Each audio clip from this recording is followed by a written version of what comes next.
What is up YouTube, and welcome to this, The Nevers, Episode 2 recap, review and breakdown. To quote the famous philosopher Lestrange, y'all wanted a twist? We had a hell of an ending in an episode which would have been great had it been about 30 minutes shorter. The obsession with HBO shows being feature length is really not needed. However, the standout here is once again Laura Donnelly as Miss Amalia True, as this episode opens with the plight of the everyday touched, the ones not safe and sound in the orphanage. Well, safe for now, if that ending is anything to go by.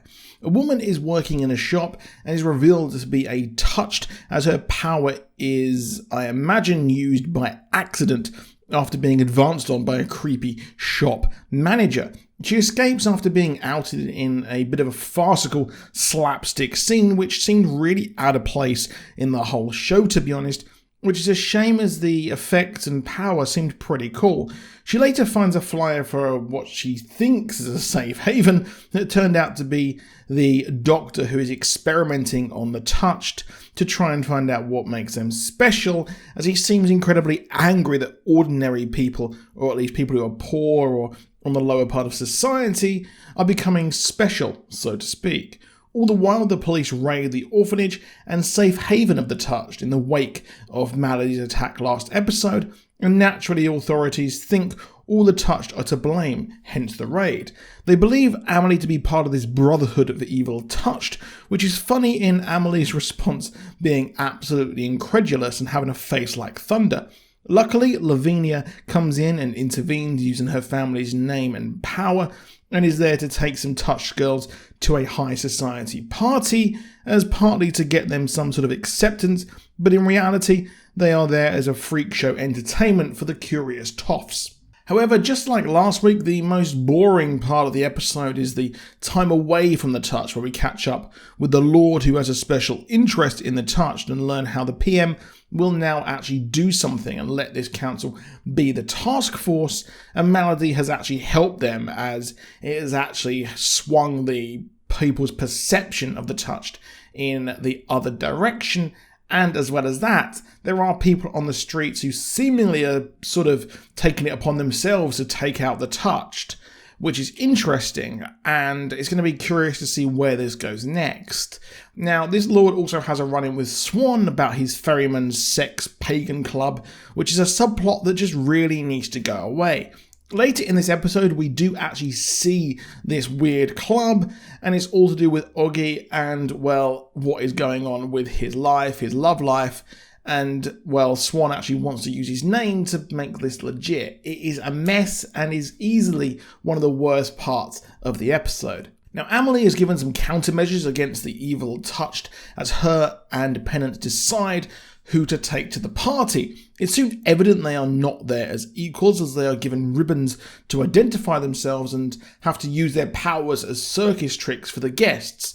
While the circus is going on, we meet Desiree, a sex worker who wants sanctuary, as one of her clients said she was going to be killed, and luckily she can get people to expose their secrets, which probably explains why she's so busy in her job, and uses her, well, at least we have Amelie use her to speak with Mundy. We learn that he was actually engaged to Mary, the touched singer who broke off an engagement with him. Now, they theorise that Malady was abused and has a warped view of religion, which, coupled with Mary's power of singing a song the touched can hear, and this song gives them hope, which has made her even more dangerous, as it's a counteracting her view, or Malady's view, on what she should be doing and feeling special.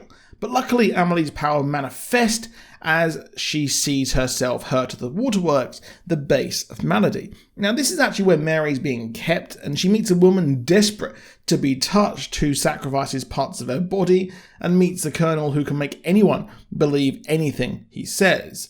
Now, Malady says she was touched by God until a demon sent a woman who sheds her skin after her, which explains why she's doing what she's doing, and it's in fear, which is revealed at the end. Now, at the party, we learn what Oggy's power is, and that he can take control of birds, how very three-eyed raven of him, and he flirts with Pennant, except well, he's interrupted by his sister, who scolds him for possibly having a mistress who is not only touched, but Irish. Yes, that was a tough time back in the day, and he is cold to Penance after this as she leaves upset, only to be taken by Malady's people as Amelie finds her being hung from ledges.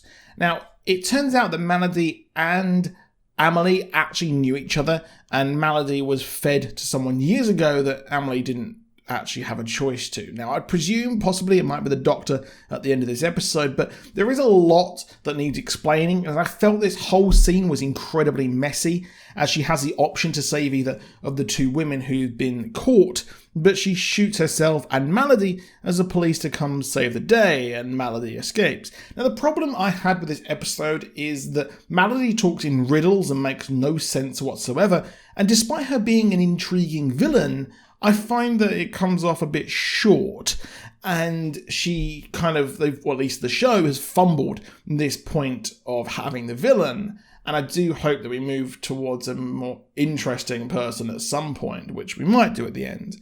Now, Mary moves to the orphanage, but at the end of the episode, this is where the game changes, as we see the doctor look at something who we had earlier in the episode, and he was actually experimenting on the Italian girl, as the orphanage benefactor arrives to talk to him, and they see a glowing orb, which I would imagine is a byproduct of the alien ship dropping weird material and creating the touched. We then see her say this is war, as the orphanage is possibly a front to learn more about the touched, all the while the doctor was operating on people to learn more about them, and he turned them into lobotomized zombies and used them to help excavate this orb thingy-mabob. Now, overall, the episode I did enjoy, but the subplots are pretty whack. I can't enjoy them one bit, and sometimes I do consider fast-forwarding those scenes as they're just awful.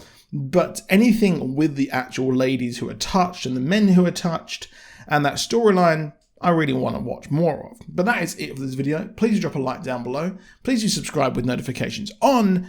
And I will be back on Wednesday for The Flash, Thursday for Kung Fu, and Friday for Invincible and Falcon and the Winter Soldier. Let me know what you think on all of these shows below, and do have an awesome day. I'll see you soon, and goodbye.